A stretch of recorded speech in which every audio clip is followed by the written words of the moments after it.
In July 1988, when General Augusto Pinochet came to power in Chile, 120 members of the Patriotic Front, fighting for democracy, were arrested. They were taken to the Santiago General Prison, which has a capacity of 2,000 people, but for months these 120 people demonstrated asking that they be separated because they felt they were political prisoners, not ordinary criminal prisoners. It turned out that 5 of them had planned to escape. They were Vargas, Jimenez, German, Patricio, and Lalo.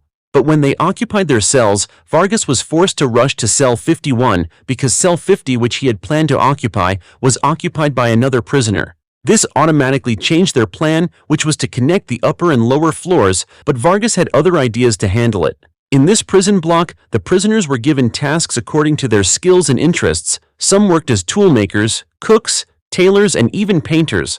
Like other prisons, sports facilities were also available. At that time in the sports area, Vargas explained the prison situation to Jimenez and also German, but Vargas and Jimenez often disagreed. Jimenez brought up Vargas's mistakes, so they argued. German, as the mediator, tries to calm them down again. Vargas continues his explanation. Outside the prison, on a palm tree near the river, the distance from the prison to the riverbank is about 70 meters. If the size of the tunnel is 70 centimeters by 70 centimeters, it means that the soil that must be removed is about 70 tons, and he asks how to remove 70 tons of soil without being detected. Shortly, Jimenez apologizes for what he said to Vargas, but Vargas leaves without a word. In prison, Bigot invites Jimenez to escape, and Jimenez, who doesn't really know Bigote, he doesn't respond and leaves. On the 5th day, Jimenez chooses a location to dig the tunnel, and they plan to break the wall near the entrance and then make a fake wall to cover it. The next day they start testing. Jimenez cuts the wall, then German makes a paint mixture to cover the gap, and the results are as they expected. Soon Lalo comes to Vargas and gives him a long screwdriver from inside the guitar. A few days later, the police brought in several political prisoners, one of whom was Oscar Lira. He was a staunch advocate for democracy in Chile. Fabiola's visit was to provide legal aid and ensure the proper treatment of political prisoners. Andrade, the government prosecutor for the prisoners, appeared. Fabiola then presented Oscar with a legal aid certificate for him to sign. On day 11, Vargas and friends continued the action.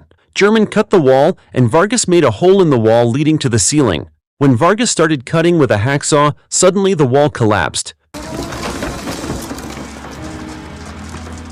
Vargas immediately asked Jimenez for eggs and then asked Patricio for newspapers and water. Jimenez immediately went downstairs and told Lalo to find a poster. After that, Jimenez asked for a tray of eggs in the prison kitchen, and Lalo hurried to ask his friend for a poster. Compañero, se está llevando la más tapada, pues. On the other hand, Vargas checked the ceiling and found out that the ceiling above the prison was very long, and it allowed them to put the excavated soil there. Jimenez, German, and Lalo immediately supply the items requested by Vargas. Patricio makes paper pulp from newspapers and water, then Vargas mixes eggs as an adhesive for the dough. Not finished mixing, the warders arrive, and Lalo immediately plays a song as a code for inspection. Vargas immediately climbed to the ceiling and quickly formed a dough to cover the ceiling hole, and after finishing, Vargas closed it and covered it with posters. The guards had arrived right in front of their cells, and they then cleaned themselves one by one. The guards immediately entered and checked. The prisoners waited outside with great worry, and luckily their escape plan was not discovered. On the 34th day, Paulina, Jimenez's ex-wife, visited the prison. Besides Paulina, Patricio's father also visited. This was the first time Patricio and Jimenez had been visited, but Paulina's arrival to see Jimenez was to say goodbye. Jimenez did not allow the children to be moved, and there they finally argued. A few days later, the fake wall was finished and Vargas broke through the wall near the door, but again the guards came when they were just starting. After the guards left, they continued breaking through the wall and installing the fake wall. Debris from the collapsed wall was taken by Vargas to the second-floor room to be dumped on top of the ceiling.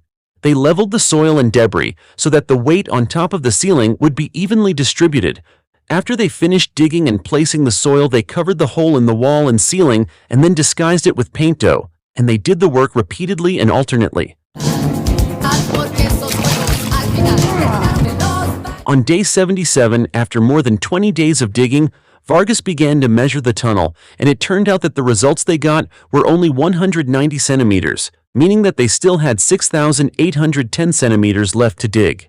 Then suddenly the warders gathered the prisoners, and Oscar Lira, who was often targeted by the warders, was moved to solitary confinement. The next day, German, who was about to move the excavated soil, was suddenly stopped by the warden, who checked his bag. Luckily, German covered the soil with cloth and books. When the warden asked him to the room, German gave the bag to Vargas, and it turned out that the warden called German just to ask him for the latest magazine. On day 83, during a visit, a priest meets Vargas and brings him an engineering magazine, since Vargas is an architect. While Oscar is visited by his brother, and his brother is the only family he has, but their meeting ends in an argument. Oscar and his father are democracy fighters, while his brother is a person who plays it safe and doesn't want to bother. On day 86, after realizing that digging the tunnel would require more people, Vargas, Jimenez, and German recruited trusted prisoners to help them dig the tunnel. Vargas divided the men into 4 shifts of 2 hours each, and each shift had to remove more than 1 kilo of soil. The members had to clean up after themselves and must not look exhausted. To avoid the warden's suspicion, they made holes in the ceiling of other cells. The supervising member would give a code with a hand clap when a warden passed by to avoid suspicion. Soil digging was only done during the day, and unaware prisoners thought there were animals in their ceilings. During a game of soccer, Oscar spoke to Jimenez to say he had learned of Jimenez's plan, and eventually Oscar joined in the escape plan. On day 149, all attacks by the Patriotic Front took place in the Curaçao area. The unnecessary attack had a negative impact on the prisoners, but again, Vargas showed his intelligence. He suggested that Paulina seek support from outside the prison for their mission. Finally, on a visit on day 182, Jimenez asked Paulina's help in preparing outside support for the prisoners' mission to escape from prison. On day 205, there was an attack that resulted in casualties in Santiago, and the warden ordered the rounding up of all political prisoners. Jimenez immediately informed his colleagues who were working, but they needed more time because they had to seal the hole and clean themselves. To buy time, Jimenez and his colleagues rioted with the prison guards. As a result of the riot, they were punished. When Andrade arrived, Vargas began singing the Chilean national anthem, which was immediately followed by other prisoners. Jimenez, as the main perpetrator of the riot, was locked up in solitary confinement, and not long after Andrade came to Jimenez to undermine him. Entering day 217, Paulina asked for party support to welcome the prisoners to escape, but the party was afraid of the escape because there could be a confrontation that was very risky to damage the party's name. On the other hand, the prisoners continued to dig the ground with their belief in being free from the prison. While outside, Paulina sought support and was constantly rebuffed, and even so, she did not give up. One day she came to church with her wife, German, and sister, and after finishing praying, they had a meeting with the pastor in a room. The 4 of them agreed to support and facilitate the prisoners' escape plan. A few days later, Jimenez was visited by Fabiola, and it turned out that Fabiola had learned of their escape plan from Paulina, and she gave full support to the mission. On day 392, the depth of the tunnel almost reached 10 meters, and suddenly, Xavier experienced shortness of breath due to lack of oxygen and fainted. Realizing Xavier fainted, Jimenez immediately approached him and pulled Xavier's body out of the tunnel. Over the problem again, Vargas had the idea to solve it, and Jimenez ordered special plastic for the air hose to Fabiola. As a lawyer, Fabiola was very safe carrying Jimenez's needs without being detected. After getting the air hose, Jimenez asked Salgado for help to build an air supply machine in exchange for being free from prison, which of course Salgado agreed. With an electric motor, bucket, and plastic hose, they now have air supply from inside the tunnel, while elsewhere Andrade presents data on 9 prisoners who are threatened with the death penalty. Among them are Jimenez, German, and Patricio. Even the news of the threat became a headline in the newspaper. On the other hand, alone, Vargas is busy installing lights on the walls of the tunnel that has become longer and longer. In his solitude, Vargas looks at photos of his children and wife who have passed away. In the warden's room, Bigot is met by Andrade. It turns out that Andrade forces Bigot to become his informant, and Andrade threatens to kill Bigot's family if Bigot refuses. Then we go to day 524. Jimenez and German prepare a hose and red paint to mark the location of the hole that will be dug from the outside, and in the afternoon, German brother-in-law sees the mark. The next day, the priest met Vargas, and the priest informed him that the excavation point was still 40 feet or about 12 meters further ahead.